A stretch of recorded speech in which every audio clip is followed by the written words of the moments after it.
Hi everyone, welcome to the Polo Lam Experience podcast.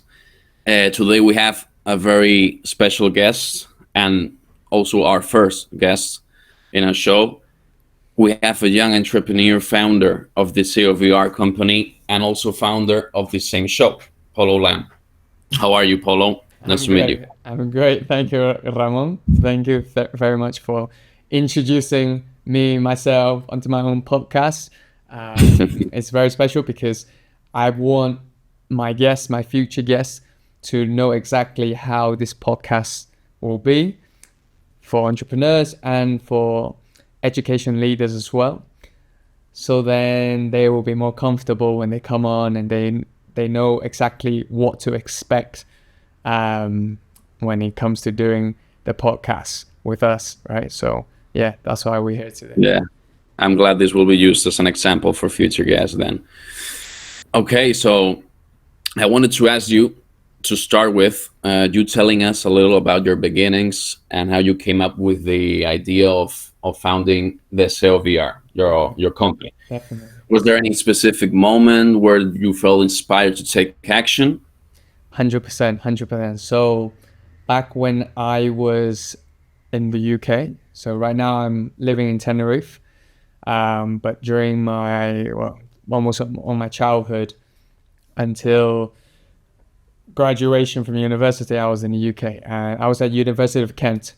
And part of my uni course, my degree, I had to or find a job to do a year internship. It's called a year placement because I did business management, so they want you to have experience before you graduate. So it's a great experience. Yeah. And I was looking for jobs mainly in the UK. I got into some final interviews with Aldi, with Lidl, which are the big supermarkets in Europe. I'm very proud of that, but I didn't get through. So then I marked myself a deadline and said, okay, if I don't get a job by April, I will start looking at alternatives. So that's what I did. It got to April, and then I was like, okay, so what should I actually do? And then I thought before, actually, I had always wanted to try and live in Spain. And during that time, it was Brexit. So the UK already voted and they were going out. So I knew that I only had one chance to really come to Spain and see if I liked it. So I asked a contact of mine who is the father of a family where I did au pair with during one of the summers. So I actually went to Spain for 2 months and did au pair to look after the children and speak English with them. And I asked the father because I knew he told me that he was starting a new business in Madrid. And I said, okay, can I come and work with you for a year? And he said yes, like very quickly. So that's how the journey started. I didn't even know what they're going to do. They told me it was to do with VR, virtual reality. Yeah. I had no idea what virtual reality was, but I Totally new. exactly. Yeah. So a new business, a new technology, and also a new culture, a new city for me to really try to see if I like to go to live in Spain in the future. So that's what I did. I went there and I did my internship there. And obviously during that time, I had loads of experience, hands-on. It was a startup. It was a very small company with around 12 people. So I had responsibilities as well, even though I had no idea what I was doing, and my Spanish level was very low. But they helped me a lot. So yeah, so I got to experience these VR stuff during my time there. And then the light bulb moment that you were asking before was Yes. when I was at around March, April time as well, during the internship. We had a project with Atlético de Madrid. Interesting. Exactly. So we had to go there and film a VR experience of the last game at the Vicente Calderón. Yes. Maybe it Wow, was May. the last It was game before they made the new stadium, exactly the Metropolitano. Metropolitano. Exactly. So they wanted to commemorate doing something Yeah. special. So they said, okay, let's create a VR experience of the last game of the match. So they had to get permission from the La Liga and many logistics. And because we were a small company and a stadium is very big, so you need a lot of cameramen to be in different positions to film many different things, because there's only one chance. You can only do it one time, right? So once the match is finished, you cannot say, "Oh, can we film again?" No, it's impossible. No. So there's only one. So we have Only to one say, chance. exactly. So there's only one chance. It was very exciting because I love football as well. So it was like, wow, crazy. So we went, and I was part of the team as well. And at that point, I had never really filmed anything with a 360 camera, so I didn't really have a clue. But you know, it was, for me, I'm still young, and I was willing to try anything. So I was sent to the corner flag. So you know, there's the pitch, and then Yeah. there's the corner flag where the grass just ends, and then there's the gradas, how these are the stands where the fans. Yeah. Okay, so I was in between the fans and the actual game, right? So I was in the corner flag to film if they score a goal. Of course, Pretty close. Man. Pretty close. No, but I was on the pitch, like, technically. So Yeah, 1-7, you're in. exactly. So the only job I had was to press a button to, you know, record, basically. And I was behind, I was, you know, buzzing. And the first shot I made, luckily, because obviously I play football, so I know when they were attacking, Atletico de Madrid, and I stop, press, record, and then Fernando Torres scored his last goal in the stadium. Imagine that, you know, he's the legend of the club. Oracle. And he came to our corner flag. Imagine, he could have gone to the other side, but he came to our corner flag. So I filmed everything, and he was so close. So that was recorded, and obviously that part of it lives forever in the VR experience, because that was like a huge moment. And Of course. at that point, after that game, after Then- recording and that experience, I thought, okay, if I'm able to do this, and I've never done this before, no filming experience, nothing. I was just doing my best, right? And I was able to do this professional job. Why couldn't I start a business with this? So that's the light bulb moment that I talked about. So once I started talking about it in my own head, and I actually WhatsApped my best friend, Felix, who's in the UK, and I said, okay, you know how we always say we want to build our own business, we want to be businessmen, etc. And now I've got an idea, which is to start a VR content business to help with the marketing of other brands, right? Just like we did at Atletico de Madrid. And that's how it came about. And I immediately thought, okay, what name is there that is not already taken with the domain? You know, that's very important. So I started brainstorming myself, and I thought Deseo VR. Blah. I had no idea what I was doing, but that was how Deseo VR started, you know. And Okay. from that moment on, and yeah, 7 years later, we're still here. Yeah, okay. I didn't really know that. I didn't really know that was the specific moment you felt inspired to become an entrepreneur and start your own business. Exactly. That was. I mean, I knew I wanted to become a businessman. I already knew that since I was 16. So before university, I already knew. I had my first business lesson, and I was so inspired by the teacher that I thought I want to be a boss. Basically, that's my goal.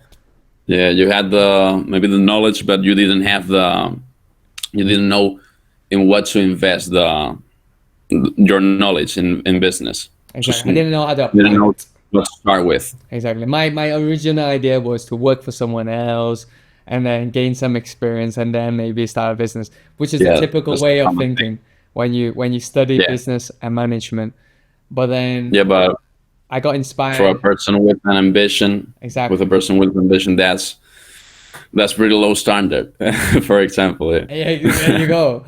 Then I thought, why should I wait 10 years to start a business? Why is that? Why not? Just do it now. Just do it now. I'm the sort of guy that once I self-convince myself, I will go for it.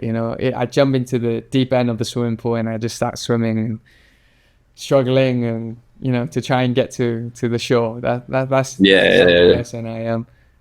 Well, that's the sacrifice. That's the sacrifice you have to make to prosper and to make your dreams come true. Because no one's gonna do it for you. So it's inspiring. It's inspiring how Exactly. you had the idea, and also about your company, Deseo VR. I'm interested in the idea, for example, of revolutionizing the communication between companies and clients through virtual tours or VR experiences, which is for me amazing. Where I want to go to focus on this topic, because this is the main thing, the main service you give to companies and clients with the self VR is the strong point of your company. And I would like you to please explain us and tell us what it is. What is VR? You mean what is VR experience in communication? How does it work? How does it really work, and Okay. So how imagine. do they help companies and communication? Okay, exactly. I understand your question. So imagine you are, I don't know, McDonald's, right? Hmm. So McDonald's have always put adverts on TV about their experience eating the French fries or the cheeseburger. That's marketing, right? They will publish a video and it's on TV and everyone sees it. So that's has been the way communication and marketing has been done for forever, in the modern times. So what happens is this experience you can only see in a 2D manner. So you're passive. You only see what the director has filmed for you. The difference between that and a VR experience is the immersiveness, the participation within the advertisement itself. So now, instead of showing you, McDonald's showing you what is the McDonald's experience to eat French fries or share a moment with your children, with your family, eating one of the cheeseburgers or Big Mac, you can now actually immerse the family, whoever's watching this advertisement, into a McDonald's chain, one of their franchise, McDonald's franchise, and let them actually experience to be with a fake family and eating a hamburger and having fun and getting the toy of the Happy Meal. That's the big difference. You become the main character of their advertisement and you experience this. So you no longer just see it on a 2D screen, you actually live the experience. So that's the main difference between what traditional communication is, it's not was because we still do it, to what we at Deseo VR, or me personally as well, want to try and achieve and push the industry further into immersive communication and marketing. Okay, so let me get it straightforward. So the companies try to sell the product, but instead of telling how the product is by selling it, it's selling it by showing in real life experience, virtual experience, Exactly. how the product is, which is a Exactly. very big difference. Exactly. So with linking to that experience, so what we were talking about at Atletico Madrid when we did this experience. So normally they would have done like a documentary video of the last game of Yeah, Santiago typical. Calderon, but now we've created this experience where when you go to the Metropolitano, the museum, and you go to the section about the history of Atletico Madrid, then you have a VR headset and you can relive the moment of the last game of Fernando Torres scoring the last goal, and all the celebration and the atmosphere. This you cannot feel with a documentary. I mean, you can, but it's not the same feeling. Yeah. There's a gap. There's still a gap. You can see it, and obviously you feel emotional. You know, it's like, oh, I'm a great fan of Atletico de Madrid, but it's another thing of reliving the experience of almost like you were there again. Yeah. Yeah. And yeah, and also it's also it's immersive, but it also brings the sense of freedom, right? It's like you're not watching a documentary like you said before, but also you're in there, so you can move and you can go elsewhere you want. Except, So well, right, that's the point where we want to get to. So right that now, what we do at Deseo VR is still passive. So you cannot choose where you want to go exactly, but you can see what you are interested in seeing within that shot that we captured. So imagine, okay, we're talking about football. Okay, maybe you are not a fan of Fernando Torres, but you are, I don't know, a fan of sports or sports marketing personally, and you like sports. So instead of looking at Fernando Torres, maybe you look at the stand and see how the fans are reacting, how they cheer and why they cheer, where they are. I don't know. Or you're an architect and you're actually interested in the structure of the stadium, and you say, okay, so this is how the stadium is. yeah, You might instead of be in playing America. Exactly. You might be in America, or you might be in Africa. I don't know. And you can't, you're not there, but you can, you know, sort of see the architecture and visit this place. So yeah, it kind of gives you the feeling. In the future, with the help of artificial intelligence and blockchain and even the metaverse as it grows, metaverse as in creating a 3D online world, then maybe we can one day get to a point where we can let the user freely choose where they go in an experience. But yeah, that will take time, but it is going towards that. So as you say, like, yeah. imagine you go into a McDonald's, you can choose cheeseburger, or a Big Mac, or a McFlurry. I mean, that's crazy. I mean, just this action just changes the whole perspective of advertisement. Yeah, and also, as you said, if someone's into sports marketing or wants to see, or an architect who wants to see how the Vicente Calderon structure was, or the thing is that they don't have to travel, or they don't have to pay a ticket to enter into the stadium. Exactly. They only have to enter on the internet and on the VR tool or experience, and you had it all there. Exactly. You have all the details. You can. You use the VR headset, you connect it to the internet, and you see the same thing. Okay, and the thing we were talking about you moving in and having implemented the AI, it's a future project for the Deseo VR, right? It's not a future project for this VR, but it is part of like a road that I can envision. So more like it's in my imagination, this could happen.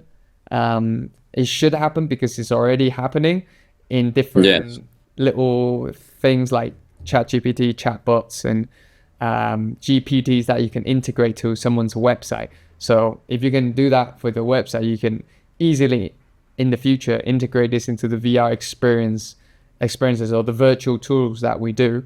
So then you walk into I don't know, in the school, as you know, we work with schools. You walk into the school, you have the avatar version of the head teacher, and it's already programmed by a GPT that has all the information about the school. So you can ask this head teacher, how much does it cost to study as a sixth form student at the school? And he would tell, okay, so welcome to the school. Sixth form is, I don't know, 500 euros a month.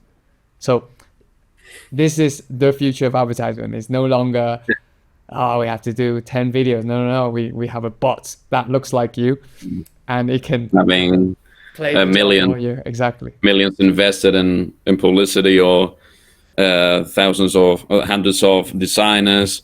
That's going to die, I think. It will. It will. I mean, it will if you don't know how to utilize it. I mean, you're a That designer, so what you would do is now study and see how you can use your design and create this avatar for example, the head teacher, and integrate it into a virtual tool, and then how this can respond to a that's it. user, and then once you can do that, then everyone will be like, oh, can you do this for me, Yeah, they that won't goes be they won't be look asking for a normal designer who can just I don't know, design them a poster. exactly. Because seeing it as my point of view of my point of view is that as a graphic designer, I should evolve as well. Because, 100%. for example, the AI is rising pretty quickly, as we all know, and and it's killing everybody in the sense that if you don't adapt to it, it will eventually kill you because 100%.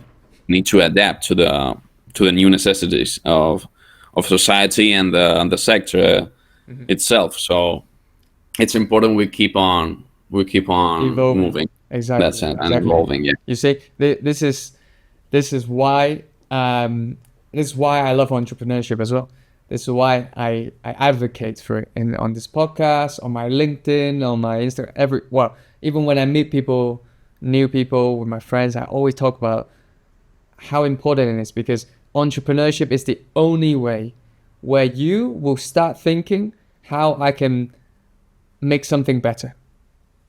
So if you know that AI exists and it might take your job, you working at a company and just doing the standard thing every day, the same design, the same template, the same method of creating this design, you're not going to innovate. The only way you're going to innovate is if you think, okay, so we now have this problem where AI can actually just do everything, and maybe the clients don't want us anymore. Then how can I make my service better, taking advantage of this new technology? And the only way you will start thinking about this is if you choose entrepreneurship, or at least you can combine it with working with a company, but you need to have that spirit of innovation, of solving problems that doesn't exist today, that are gonna kill you maybe in 2 years, in 3 years time, and be ahead of people. And the only way to do this is have this entrepreneurship mindset. Okay. Um, Coming back to the sale, Yeah. one aspect that stood out for me about the company was the vision of leading virtual reality marketing to education, which is a big sector.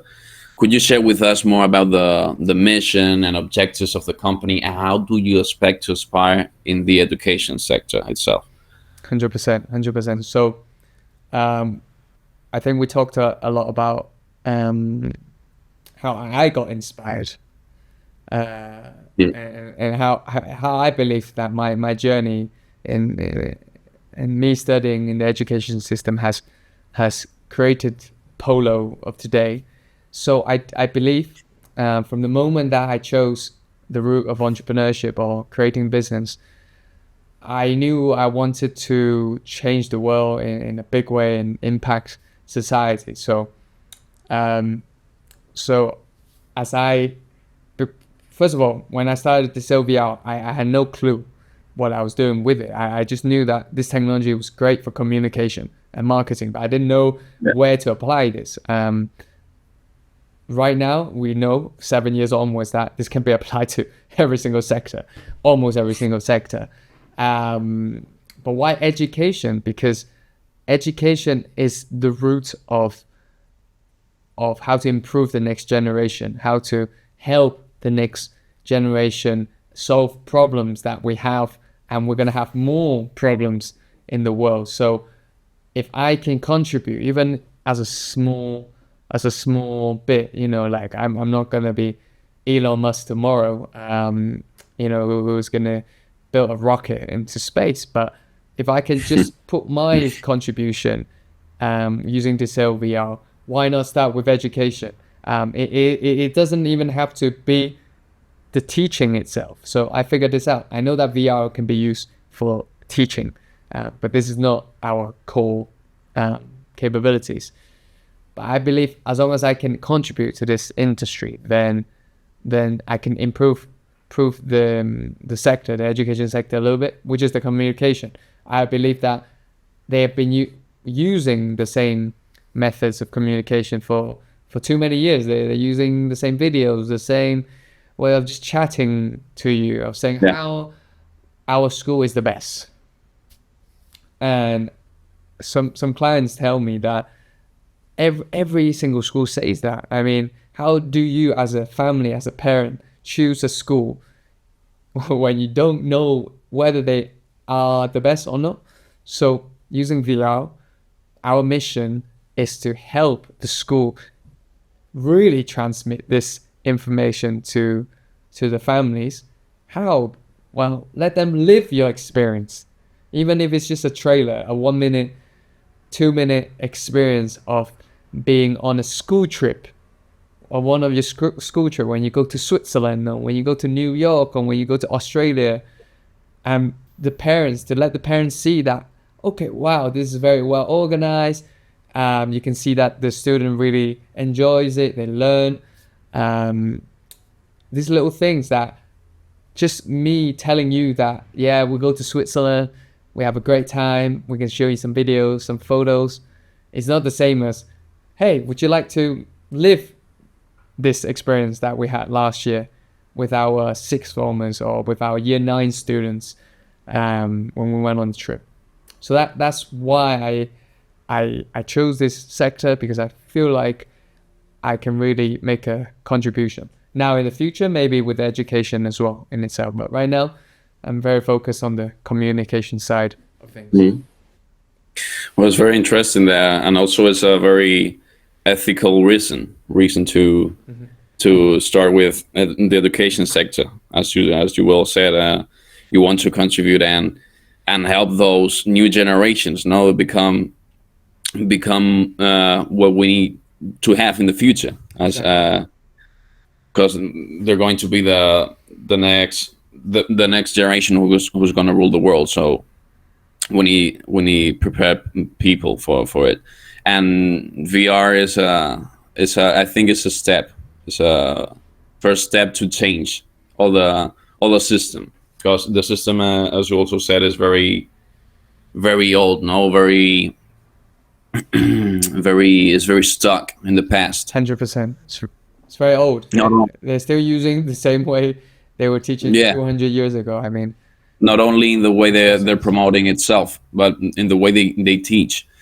And as you said, Deseo VR is not at their core capability is not to teach directly to the children, but it opens the door. It opens the door to it, and with the metaverse to include it there. So yeah, very interesting. And also the thing is that we should make it clear is that this is applicable to everything, to restaurants, hotels, football, sports, as you mentioned before. 100%. Everything comes to mind, because people realize that it's better to live the experience than just to watch or see it, right? That's it. So that's the key. People are starting to realize that it's cooler being the main character than being the observer. Exactly. So well said. Exactly. Okay. And I also wanted to, because I asked you before about how did you became with the idea of the Deseo VR, and how and what was the specific moment you felt inspired to take action. But I also want to know about your whole entrepreneur live through, your whole how your trip was through entrepreneurship till now, till this straight moment. From the beginning of the Deseo VR to now, right? Exactly. And I want to know which lessons did you learn, and which challenges and achievements were the most difficult for you? Okay, 100%. So if we go back to the beginning of the journey of Deseo VR, I feel like that's probably the hardest. So when I had the idea, from the time when I was still in Madrid and I had the idea to becoming a proper setup, as you would say, a proper full-time job, it took around 3 years. Because in these 3 years, I was still confused. I already validated the business when I sold the first VR experience to my university. So I knew it works. I just didn't know how to continue selling. I had no clue, like zero. And in addition to that, I had to start a new life because I moved. So I loved Spain. I loved my 1 year experience, Erasmus experience in Madrid. So I decided to move back to Spain and start a new life. So I actually went to Tenerife. And imagine, I had no money, little money, and I needed to learn quick of how to adapt for real and trying to find a job, etc. So I was an English language assistant whilst I was trying to build this business. I got really distracted because in these 2 years after graduation, I mean, I had a new life. I was still learning Spanish and traveling a little bit, new place. I've never been to the Canary Islands. And so during that time, I was selling the service, but not greatly. So I would go door to door to hotels. I would go to the south of Tenerife and I'd be like, oh, are you interested? Are you interested? With my broken Spanish as well. So my Spanish level was not very good. Only one hotel was interested, and some real estate companies as well. But the rest didn't care. Like they were like, No. what the hell are you talking about? Like at that point, nobody Yeah, it's part. Exactly. So that kind of gave me like negative feedback, like, starting a business is not so easy. I mean, you kind It's of not as I thought it was. exactly, because first of all, I didn't know what I was doing, and second of all, I was really distracted with starting a new life. Anyways, jumping from that to when I officially started, which was after COVID, when, like everyone else, I was, we had like 6 months, 3 months of thinking, of reflection, and say, okay, so what the hell have I been doing for the last 2 years? I say I want to be a business person and entrepreneur, but I'm not putting all my risk and time into this. So how can I say I've tried? Maybe tomorrow I'll die, and then I'll be like, oh, I wish I There's nothing to do. Exactly. So after COVID, I said, okay, I need to launch. Even though it wasn't like I had new information of what I had to do to build a business. I just knew that the push of okay, everything depends on Deseo VR now. Then I have to figure out the solution to make this work. And this is what I did. So from that point on, it was difficult. It was the typical start of a entrepreneur where it was 6 months and I wasn't selling anything, and I was like, 6 months, that's me 6 months living, paying rent and food and everything, and like, oh my God, like how is it gonna work? And I sort of had an idea. I had a database of clients, I started making a very basic database. I knew I had to do that, but I still didn't really know how to formulate my sales pitch when I'm on the phone call, whatever.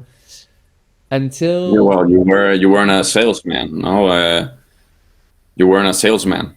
well, I wasn't anything. I mean, I wasn't really anything. I was trying to become a salesman. You're trying to become at the same time learning from it. So Exactly. it was double difficulty. Exactly. So it was very difficult, and then 6 months later, I got lucky. I sent a direct message on LinkedIn to a marketing director of Colegio Brains, who I tried to contact the year before, COVID. I tried to contact. She accepted my petition, but she didn't reply. So I thought, you know what, let me send her a message. And this time she did reply. And then one thing led to another, and then I got my first client. And that was it. Then I knew. And I was like, that's it. The education sector. That's it. That is That's it. it. Yeah, I just knew. So what my learning was, first of all, okay, you need a lot of patience. 100%. You need a lot of patience. That's the first lesson. The second lesson is you need to go all in. It doesn't matter what business you're trying to start, you need to go all in. You can't do, so what people say about, oh, you can keep working at, I don't know, McDonald's or at, I don't know, whatever company, Facebook, Google, whatever company you're working in. And then you are working on your side hustle, on your side project. It works for a while, maybe for 6 months. But after that, it's either go for it or don't do it. Don't be That's half it. and half. Because until you 100% invest into all your energy into it, you never know. So that's Yeah, the if you second advice. if you want to make it big, you have to risk it all. Exactly. If you see that it has potential, if it doesn't, but if it has potential, and you want it to be as big as Microsoft or as big company as people imagine, even if you don't, yeah, but even you it's just want only to see how far, even if you just want to see how far it goes, to how see far it how goes big you can get. Exactly. how and if you have success with it, Exactly. because you can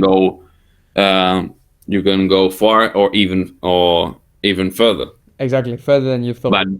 But your main goal is to have success with a company. So Exactly.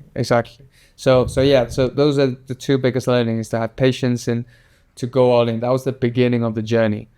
And then now, from when I, got my first client and then started working, now the lesson is the third lesson, which is how do I start creating a system where it is no longer me just randomly calling schools and doing random approaches and sales. No, it has to have a plan, have a a main structure, no, of the exactly, company, exactly, a main structure where main roadmap. you and Glacy are now part of the designer, the marketing, communication, branding, and also even creating the service process of the company. Because after all, I never studied audiovisual, and it's not my strength.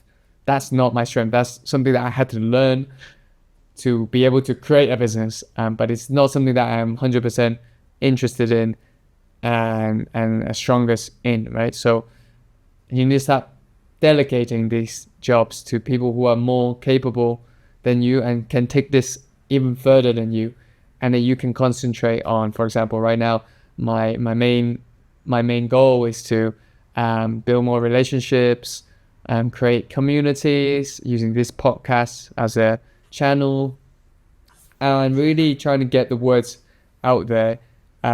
So then more schools and more universities can take advantage of this tool. Okay.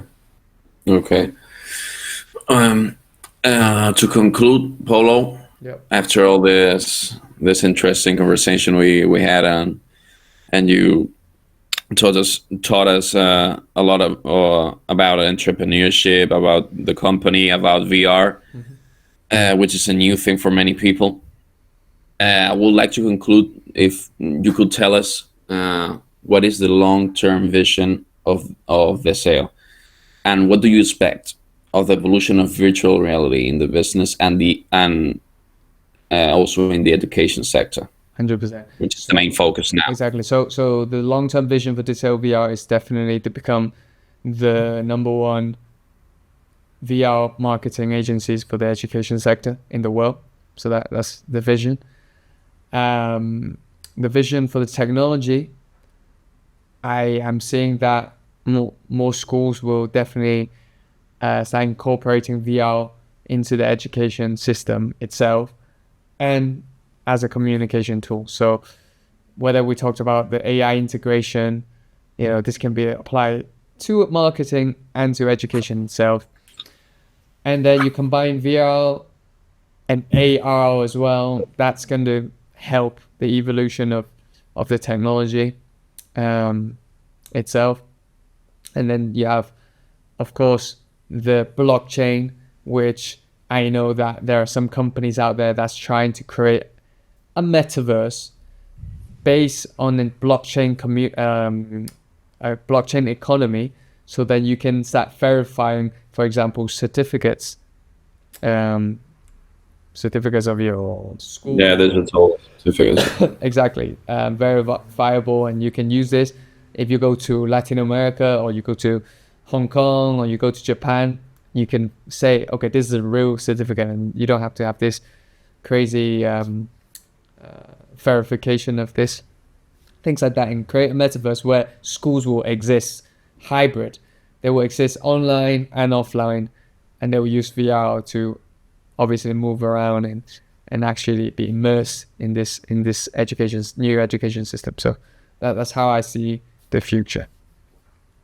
Yeah, because there's also opening this new door of technology and evolution for the education sector. It also brings new opportunities for making new schools, right? And for making them only in the metaverse. You are completely right. So I know two companies on the top of my head. So one is a good friend of mine, the community I built on LinkedIn. She's called Melissa, and she has an online school in VR called Sophia High School, and it's the first high school that's accredited by the British government to be able to teach fully in the metaverse in VR across the world. So she has teachers in the US and other parts of the world. So it's not just in the UK, but they're teaching using the UK systemized education system in VR, available to kids who could have physical disability, who might have difficulty socializing in real life, maybe public anxiety kind of thing. But using this method, they're able to express themselves better and learn better. So yeah, it's opening a new world in the education system. Yeah, because we're used to see maybe not official schools that maybe sells you a course or a grade, but it's not the same as exactly like a proper school. Exactly. So it's credited by the government. Exactly. So that's a VR school, and then there's hybrid school. So what people are thinking is probably things going to be hybrid. So children will still go to school, but they won't go as often, or half of it will be in the immersive space, half of it will be in the physical space where you can do sports and stuff. So yeah, that's the future. It's the present, really, because it's already happening. It's just a matter of time, to see that it's going to grow. It's just going to get bigger. Yeah, and I think that the future is nearer than we think it is. Exactly. Okay, Paul, thank you very much. It was a pleasure having you here today, and thank you for the audience for sticking in with us through all the show. And we'll be back with new content, with new guests, and so stay tuned. Okay, stay tuned for the new things upcoming. So thank you very much.